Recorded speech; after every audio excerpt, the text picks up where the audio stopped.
Okay guys, good morning. Welcome back to our channel. This is our life in Bacolod City. Good morning.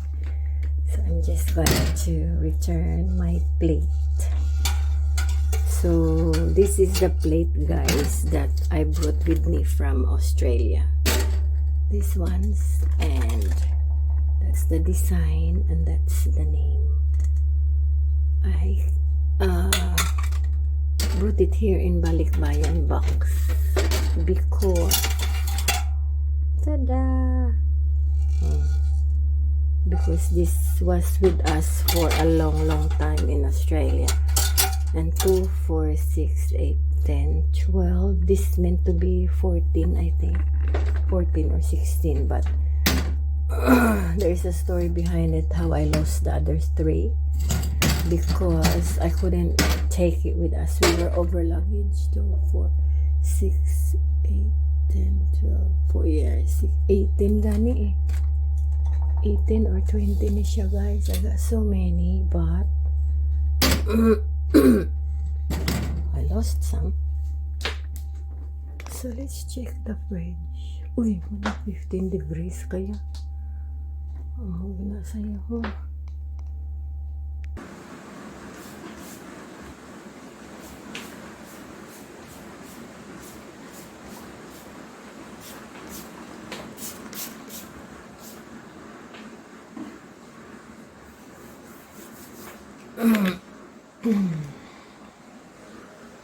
So okay na guys, this is the fruit that I got from my best friend. I bought this from her. All of this is 1,000 pesos. So bali 3 for 100.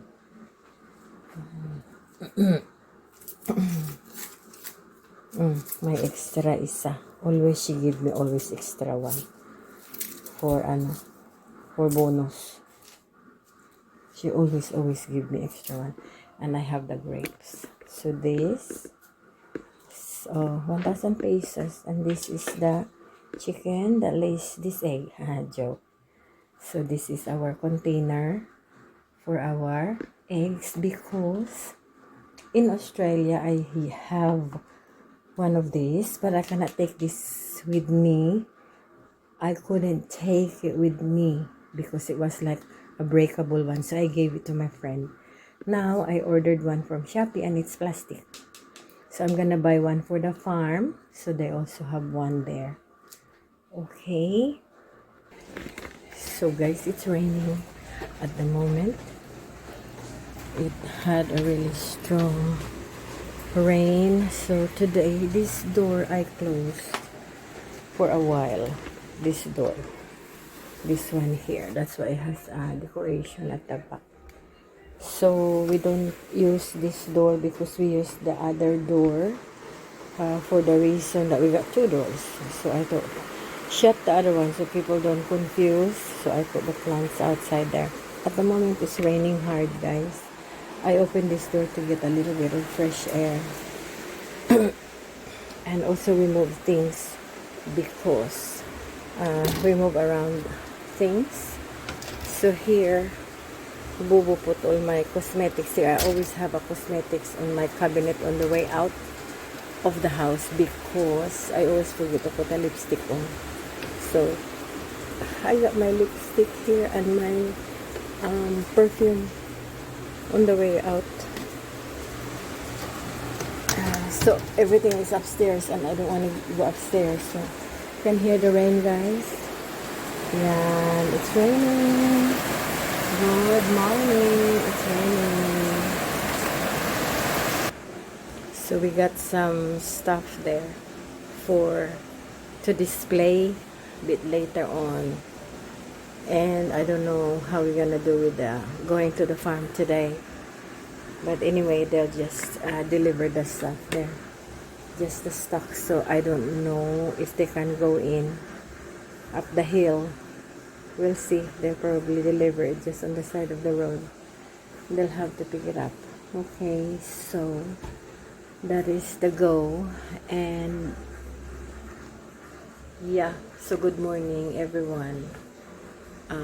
This is our Friday, so finally the storm had appeared somewhere. That is Typhoon Inday from Guam. It create a lot of trouble in Guam. So I've seen a lot of clips that it devastated the island. Some places in Guam, it's very strong and the wind was very noisy. So, and it's here now in Philippines, I think, that typhoon somewhere up the top. So we're getting it here now in Negros. But anyway, we pray to God it's not gonna leave so much damage for people, or else it's hard for people to recover again. Yeah. So this morning, our topic is people are wondering when they see my post in my Facebook.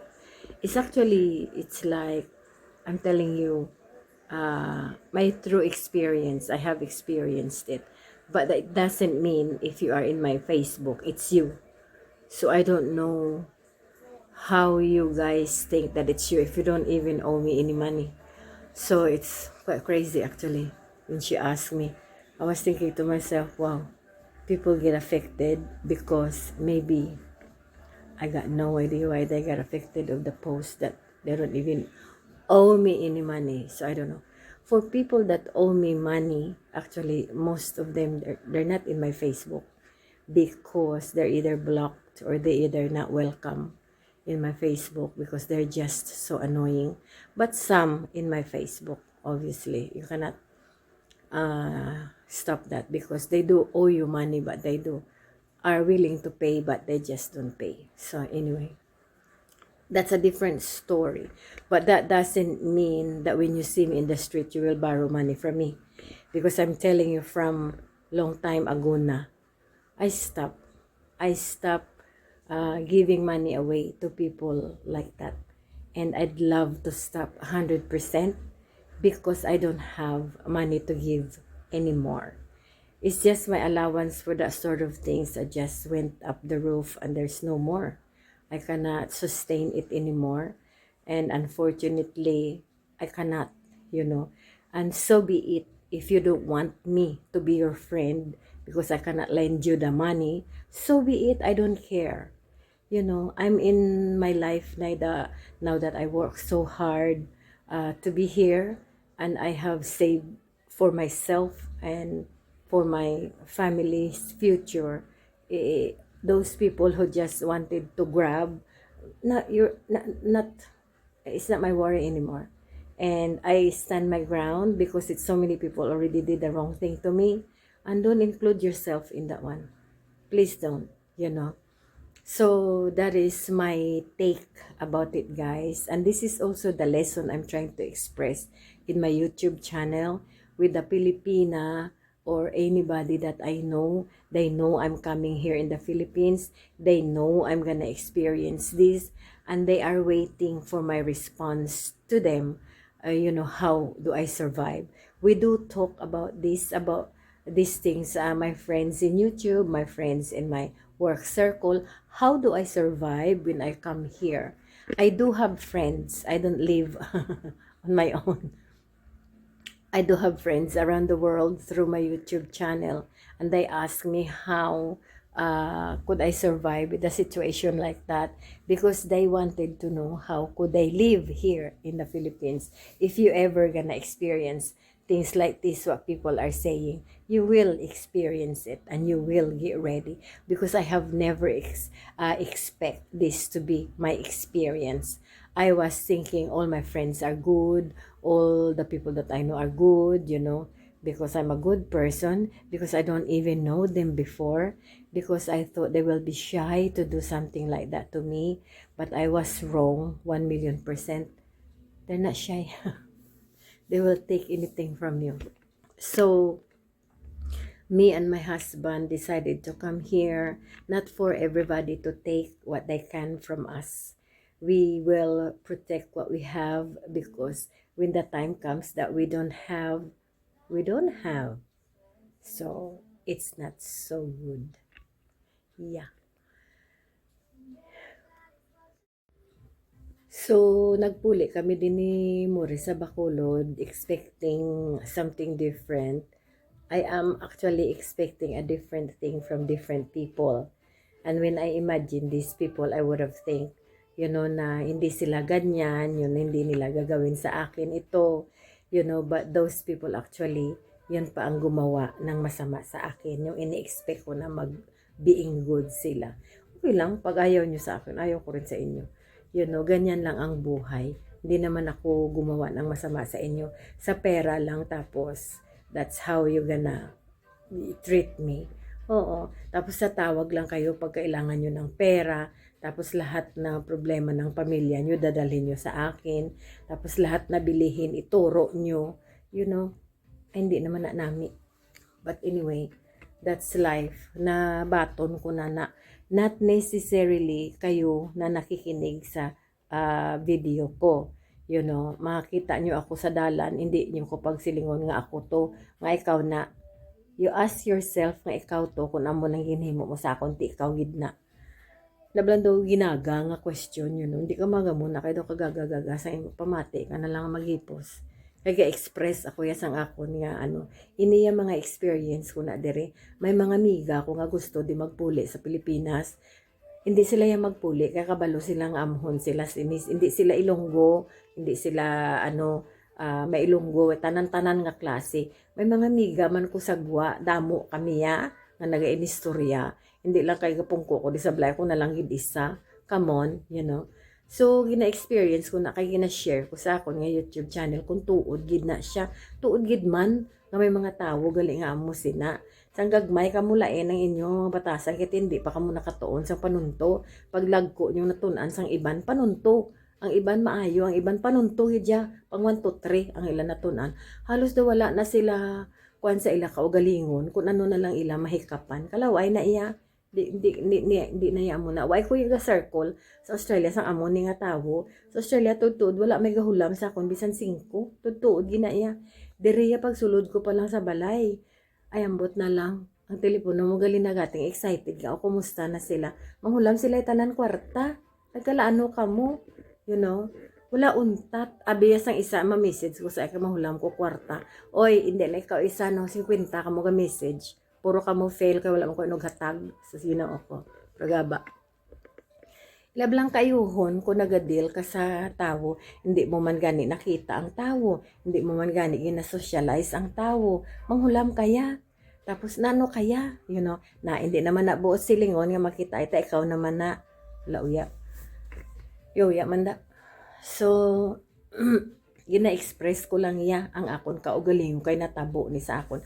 Kung hindi ko na ma-share ini nga sitwasyon diri sa inyo sa taga Bacolod, paano nyo na ma-experience kay diri lang kamuabi sa abroad yan, naka-abroad kami, which is something we have to be proud of. Dapat pag-abot din namon fail kami dayon sa abroad yan, baka katoy obraya pakatulo to imo sipon sang obra, kadlawan ka pa nagkadlaw sa imo diri sa imo lugar, amo pang mahulam kwarta sa imo di nami na amo na dapat consideration, kag basta kwarta halungan kung ginahulam, dapat kaayuhon, hindi lang pag memorizon mo na kung saan mo na sa karon bayra naglima na katuig way pakbayad ay sus Ginoo ko pawarat ka pa ya. Example ina guys ha, hindi buot silingon ha nga ikaw na again, I'm just expressing myself, kay pagkakita sang mga viewers ko diri sa Bacolod sang akon nga mensahe parte sa utang, gadi naguso sila tanan guys mahulam. Ang akon balay gina-imagine ko kun ari di sila sa akon tatubangan kun ang messenger ko amo nang akon pertahan puno dayon akon balay. Di nga ga-express ka sang imo nga kaugalingon sa mga experiences mo abi nga 1, 2 or 3 sustanan sila naghululam. Nagkalaano ka mo? Naga-express na gani ko sang akon kaugalingon abi nyo ya sa akon nya turko ay nagkalaano ka mo inyo yaman. Sus Ginoo ko do kanami blapang duklon. Oy waay gina. Dandahan man kamo uya man kamo tapos nangakig na gani ko kaway ko ginbayaran sang iban nga gapadungol. Ara lagi sa tubangan mo gapadungol paano nagirahan ang wala sa tubangan mo syempre hindi ka na naipag kanon hindi ka na naipag sapakon Dason may manug-utang nga perti ka wise nga wala gid siya willing magbayad sang iya nga utang. Kung hindi sa pagduklon sang iban nga tao nga bayre to, hindi pa na iya maghiho. Dason nagbayran niya pa kana pero halbuton niya na liwat. Ano na nga klase sang manug-utang? Hindi ka mo mag-utang. Ang i-advise ko sa inyo, hindi na lang ka mo mag-utang para wala ka mo kontra. Kasi kanami gid sa inyo mangutang, ya mahilig ka mo yung mangutang. Hindi bala ang life niyo damo ka mo bla kwarta, gaobra ka mo adlaw-adlaw. Kung ang iban nga tao naka-survive dira nga wala utang, dapat ka mo wala man, perti ka mo po utangon daw mga ahas ka mo nga daw mga lagatik nga ano nang tawag nga na balang daw ikog kapagi, you know? Gaubra adlaw-adlaw, gamay na nga daan ang income, i-budget nyo. Ay sus, nagkalaano, kamo inyo, yaman. 50 pesos lang wala magbakal sa isa ka kilo sang bugas. Tinga hindi gina mong pawan, bugas kag sudan. Ano pa gina inyo gusto? Gina STL nyo na. Ay mga buangit, mga kamuda. Ano na, STL? Ano na, scatter? Amo na, nan. Kay ginagutom, kay gina-scatter. Pagka-scatter, ya pagdaog, ya isa kalibo, happy-happy siya isa kaadlaw. Pagkagabi na sa sinaang adlaw, manghulam na naliwat. Ay nagkalaano, kamuya. Ay ambot sa inyo da. Inang wala, bla ka mo gampawan sa kapigadon, tungod na sang pag-manage mo, tindi kuya dapat mag-lecture sa inyo ya. Dapat ka muna ya mangita, way, basa ka mo da sa YouTube, sa Facebook, how to manage my income na amo na kay ako ayawan ko na pangukay hasta nga nakabalo ko magsupot sa akon kwarta kung paano ka maging isog nga magsupot sang kwarta mo ay bot sa imo da supot ka save ka adlaw-adlaw bisan pulo 20 50 la na kapiso sa hulog mo da pero sus Ginoo ko daw mga kwan ka mo maglakat sa dalan siling mo kun daw nakapatong di ang 1 milyon nga cash gali kay sa kamilyon nga utang ay nagkalaano kamo inyo kaso ako di ang inyo disturbohon na masiling naman kamo na karon magsugat ay ta ako to nga may utang ka sa ako now do kwan ka sira ulo ka sino man na hindi mas stress sa inyo tapos ay nga na stress ka ay tinga mas stress ko sa imo kay ka utang tinga nga hindi ko to allow diyan mag stress sa tao to nga may utang kay amutong nami duklon amutong nami hampakon hindi na sa kaliwat pila na di ang naghulam-hulam nga wala pa na interest, wala tanan-tanan. Pila na ang karami duklon. So kamo nga sa Facebook nga nakahulam hindi na maghulam liwat. Kay duklon ta kamo na wala kamo kabalayan. So inang hindi na siya nami sa kaibigan nga amhon yun na. Di ba may mga saying sa Facebook nga dapat bayaran yung wala las dagambal ginasulat lang nila. Ang problema kung di mo mabasa ikaw pala utang ka, kaya ignore ka, basta mga mo na, ginaflect mo na dayon. Ako yung mahambal ko para mamati, kahit sakon, na, para mamatian mo ang tingo kung gaugtas ako sa mga tao, nga gapanghulam, nga walang bayad, no? Nami man nga, kadamo-damo sa ila rason day, tanan, from the subay, ang ila rason, pakadto sa crocodile, ang ilang nga rason, kagamay, pakadto sa kadako, yun nga, hindi lang sila kabayad. Tinga nagulam ka, ang question ko, hindi ka magulam liwat, di ka di magpamusin-musis ang mata mo sa akon. Kaya wala ko labot sa imo. Sino ka gidhaw? Ambot sa imo da. So muna guys. Ako yaga express lang kuya guys ang akon nga feelings siya after sinisang akon nga video. Mga lipay kuya. O nakita nyo tong akon protas nga 1,000. Kaunon ko to tanan. Oh my God. So anyway. Amo na siya guys. Wala gaugtas ko guys in a way. Pero wala ko ginabutang ang heart ko dira. Kahit ikabaluman ko nga ang mga tao na iya nga mga wala huya. Ibayda sila ya, kaila na iya. Pero, nalainan lang kuya guys, kaya nang hindi ko gusto nga mangutang naman to sila sa piyak mangutang. Habit na bala. Tapos gusto mo sila i-surround sa imo kaugalingon. Kay gatras ka sa ila. Hindi mo na sila masurround sa imo kaugalingon. Kaya baw Ginoo ko, kuton gid ang kwarta mo. Astagid nga sila ang mga lipay, ikaw yung mga nga. No, not here. Out the door. So, okay na guys. Okay na kami ni Daddy. Especially si Daddy, wala na sa pakialam. Ako I'd like to be a caring person towards my friends, you know, and my family, you know, pero ang abuso. Okay? Ang abuso, enough is enough. Hindi nyo ko pag-istoryahe sang inyo bilog nga kabuhi kay way kulabot. Okay? Kung magdulumugay kamo da tanan kamo lang, way ko da guys labot. Kay ako hindi ko mangdumog. Okay? Tapos kung nagaalano kamo da i-keep nyo lang na sa inyo kaugalingon. Keep something private to yourself. Kay ako guys, ang problema ko, I never share to anybody when it comes sa kwarta. Tutuod yun na, I will never dig sa kaibigan ko when it comes sa kwarta.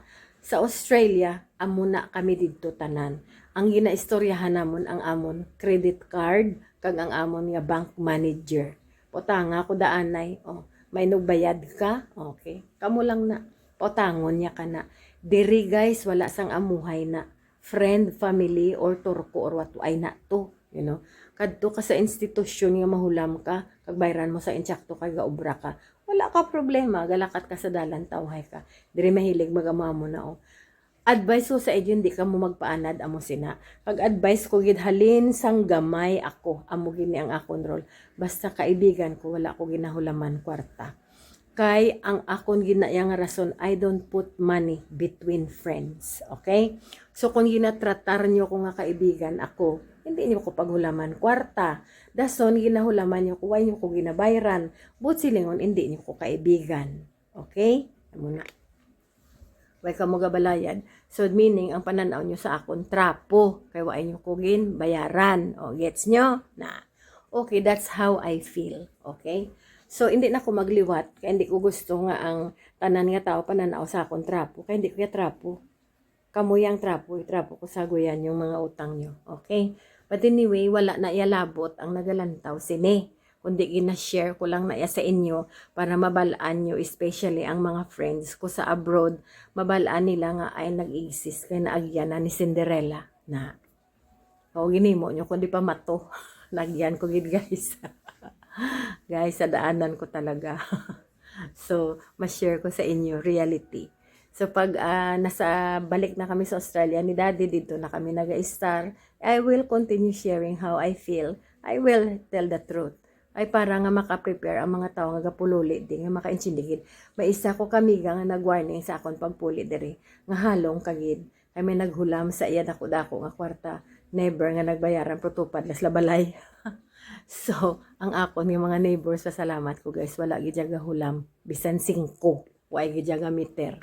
So, I love my neighbors. That's why my neighbors, I love them so much. Kaya ang respect nila sa akon, especially when it comes to money, inang bay lang kami ga tanduganay.